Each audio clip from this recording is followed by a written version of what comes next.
we definitely have to learn how to be there for ourselves and choose ourselves and value ourselves. And I feel like I've made a lot of videos talking about it, but it definitely means a lot more when we are actively choosing ourselves and relying on ourselves.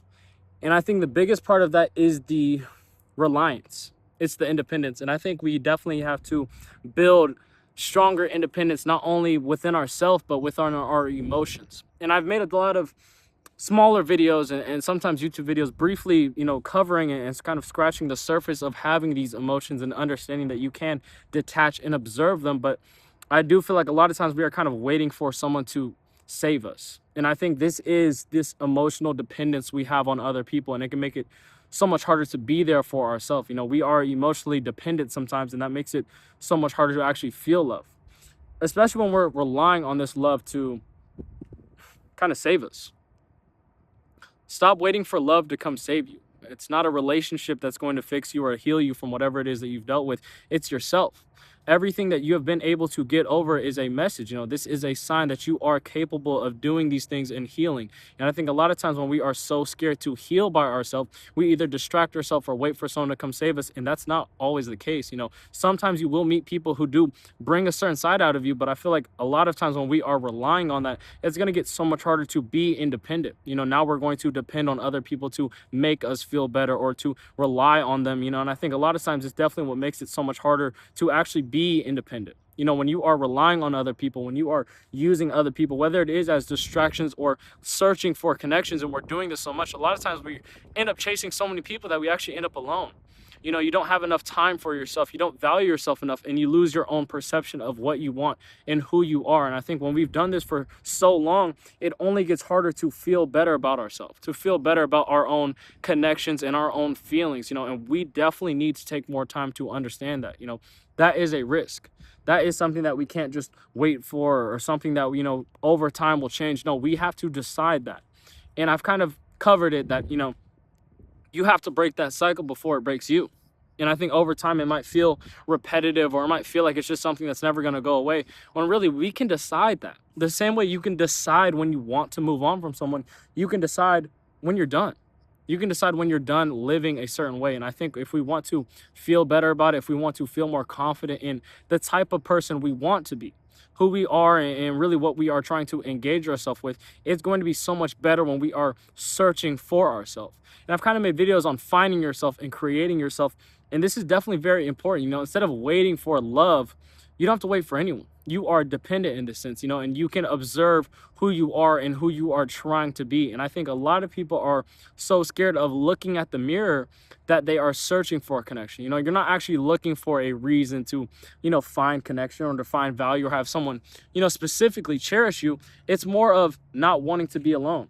And I think not wanting to be alone can definitely be a reason why you want a relationship, but it shouldn't be the reason. You shouldn't crave light, just because you're around darkness. And I think a lot of times this is what people are kind of doing. When you realize that you have no more distractions, you have nothing else around you that is, making you feel this way, you have to understand that a relationship coming along now isn't something that you need. This isn't something that's going to benefit you or change you or make you feel, so much better about something.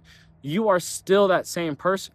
And you have to learn how to get over it without using romance to come save you, time and time again. I think this is what a lot of people are relying on. I think a lot of times it's just having that distraction or having that outlet is what people are looking for. And I think a lot of people aren't looking for connection. They're just tired of looking for themselves. They are tired of trying to heal and trying to do these things, that they are searching for any distraction that can come their way. And when you are doing this, you are actively hurting yourself even more.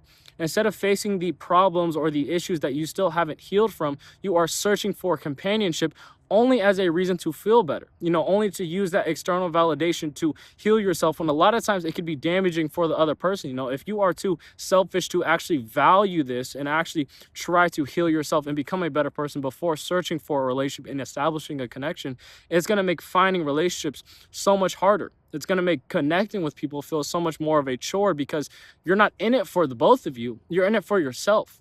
You're in it to feel better, to promote yourself, or to get over whatever it is that has happened to you. And I think you have to realize that the only way to get over that thing is to face it. And when we're avoiding our problems or acting unbothered, this isn't a healthy way to heal. This isn't a way to actually become a new person, and we're stuck in this mindset. It's only going to be more damaging. And I think this damage is something that kind of just piles up and stacks over time, especially when we are talking about romance and trying to experience that romance. You know, if we want to actually feel it and to value it, it definitely starts with us understanding what has happened before the romance. You know, experiencing the suffering is going to mean so much more than experiencing that peace. And I think I've talked about this enough that you think, you know, people would really grasp the concept of it. And it's not to say that you should love being hurt, but it's to say that you can understand the love involved with being hurt. You know, and that part of trying to become a new person and using a hardship, a bad thing that happened, a failed goal, a failed accomplishment as ammo. It can kind of become a reason to become a new person. And I think becoming a new person and changing and growing when it's for yourself, it doesn't necessarily matter what the reason is for it.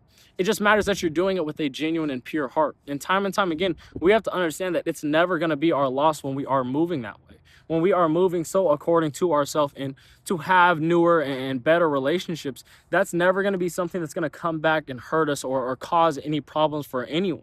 You know, I think a lot of times it's so much easier said than done with a lot of these things. But when we are moving this way and we are moving more accordingly, especially when you have a big heart, I feel like a lot of times you're kind of giving up pieces of yourself to make other people feel complete. We have to understand that there is a benefit in that.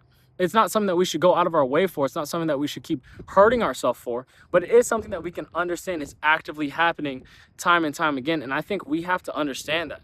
You know, when we're giving up that piece of ourselves and we're trying to heal other people, we can still grow from it.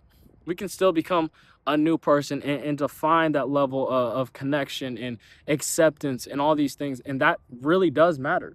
It might feel like it won't.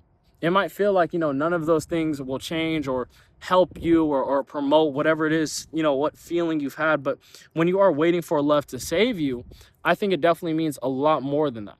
You know, it means a lot more for your growth and for your acceptance and for this idea that you are so much better than you believe.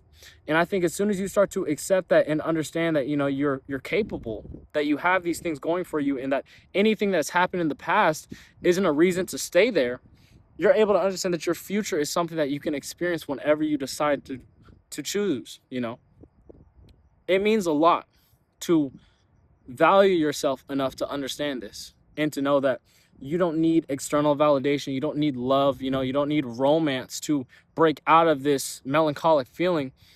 You are enough. And I think a lot of people have this idea, and they've heard this quote so many times again, when people are telling you, oh, you are enough, be yourself. And it can feel very plagued, but to me, being yourself is having that authenticity to grow.